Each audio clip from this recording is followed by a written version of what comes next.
Uber has secured another win over the struggling taxi industry. Soon, riders in London will be able to hail an iconic black cab in the city.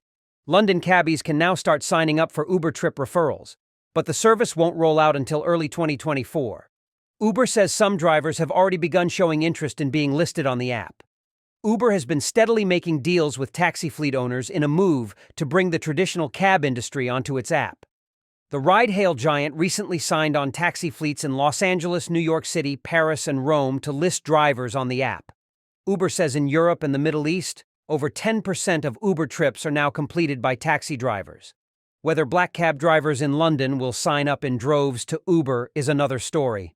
In a statement, Steve McNamara, a spokesperson for the Licensed Taxi Drivers Association, a trade group representing 10,000 drivers, said the group wasn't interested in sullying the name of London's iconic, world-renowned black cab trade by aligning it with Uber, its poor safety record, and everything else that comes with it. McNamara also noted he wasn't aware of any of its drivers signing up to be a part of Uber and didn't think it would take off given Uber's reputation on safety and workers' rights. He said the group hadn't been consulted before Uber's announcement. London's black cabs don't necessarily need Uber to be hailed on demand via an app. The cabs are available through other apps like Get, Taxi App, FreeNow, and Comcab. That's why Uber also tries to tap into markets with other offerings.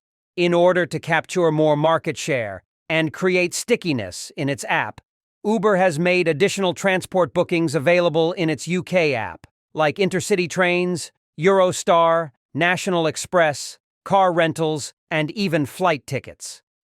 Black cab drivers on Uber will receive regular taxi trip dispatches with an upfront fare range and destination for the trip, which they can choose to accept or reject. All new drivers will benefit from 0% commission for their first 6 months, which might cause an immediate uptick in signups before commission gets kicked up to the usual range, which is around 20% to 30%.